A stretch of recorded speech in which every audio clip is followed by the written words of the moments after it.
नमस्कार। ज्योतिषीय श्रृंखला की इस कड़ी में आपका हार्दिक स्वागत है। ज्योतिष के द्वारा जातक में उत्पन्न होने वाले रोगों के अध्ययन के क्रम में आइए अब हम चेचक और व्रण बोलते हैं घाव को, जख्म के निशान होते हैं, जख्म होते हैं शरीर में। तो चेचक और व्रण की जानकारी प्राप्त करते हैं। ग्रहों की कौन सी स्थितियां जातक में चेचक और व्रण रोग उत्पन्न करते हैं।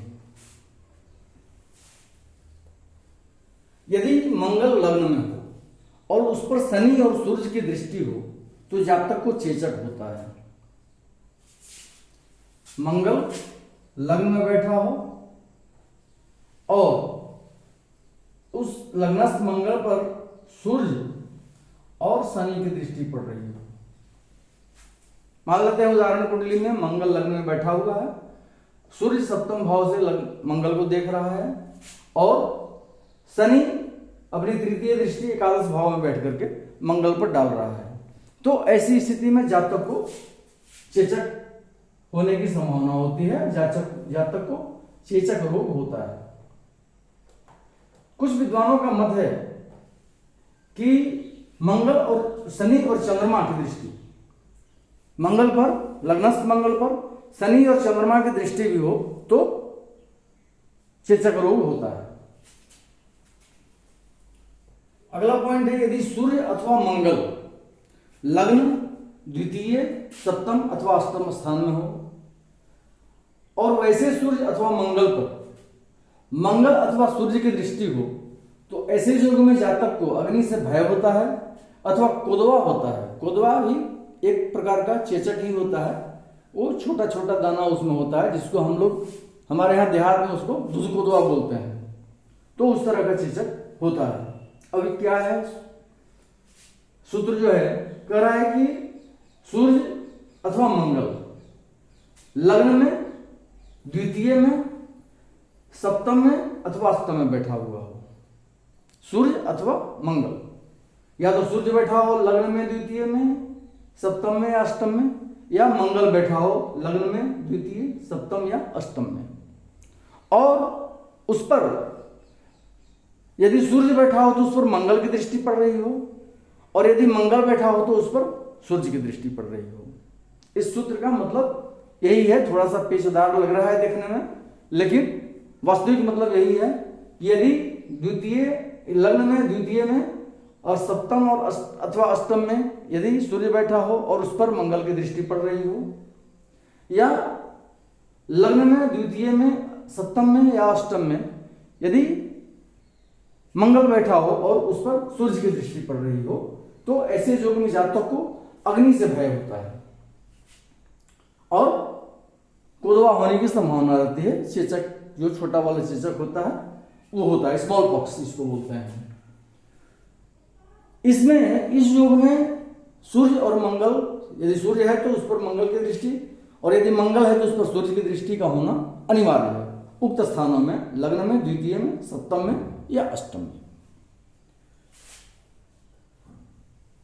अगला पॉइंट है, यदि शनि अष्टम स्थान में हो तथा मंगल सप्तम अथवा नवम स्थान में हो तो जातक को चेचक होता है। शनि अष्टम स्थान में बैठा हो और मंगल या तो सप्तम में बैठा हो या नवम में बैठा हो। यहां से शनि से द्वादशस्थ हो या द्वितीयस्थ हो। शनि कुंडली में अष्टम स्थान में बैठा हो, मंगल या तो सप्तम भाव में बैठा हो या नवम भाव में बैठा हो तो इस स्थिति में जातक को चेचक होता है। अगला बिंदु है कि यदि षष्ठेश सप्तम स्थान में हो और उस पर मंगल की दृष्टि हो तो जातक को चेचक होता है। छठे भाव का स्वामी सप्तम भाव में बैठा हो और उस षष्ठेश पर मंगल अपनी दृष्टि डाल रहा हो तो जातक को चेचक रोग होता है।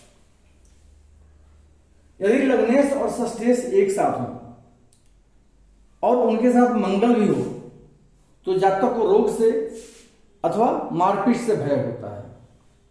चोट चपेट की संभावना होती है और उस स्थिति में जख्म हो सकते हैं। वैसे जातक को क्या है, लग्नेश और षष्ठेश, लग्न का स्वामी और छठे भाव का स्वामी एक साथ बैठा हो कुंडली में और उनके साथ मंगल भी बैठा हो तो ऐसे जातक को रोग से अथवा मारपीट से भय होता है जिंदगी में।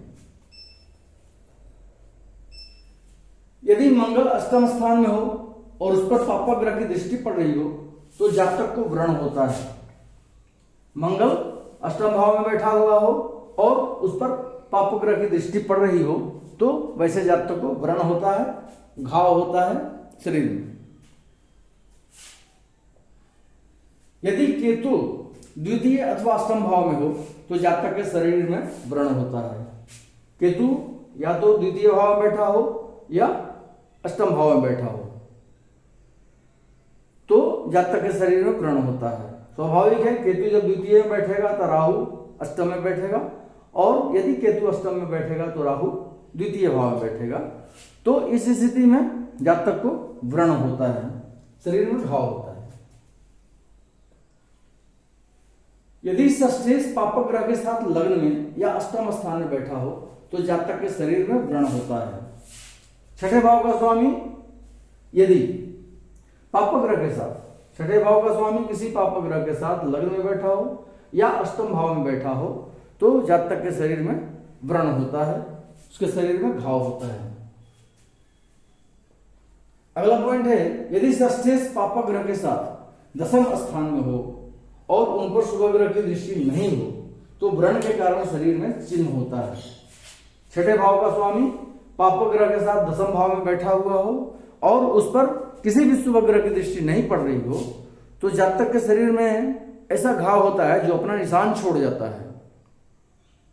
क्या है? षष्ठेश किसी पाप ग्रह के साथ दसम भाव में बैठा हो और उन पर किसी पाप शुभ ग्रह की दृष्टि नहीं पड़ रही हो तो वैसे जातक के शरीर में व्रण से या घाव के द्वारा शरीर में दाग हो जाते हैं, निशान बन जाते हैं।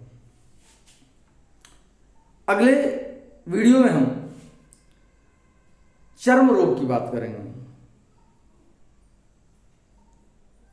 चर्म रोग संबंधित ज्योतिषीय सूत्र का अध्ययन करेंगे। नमस्कार।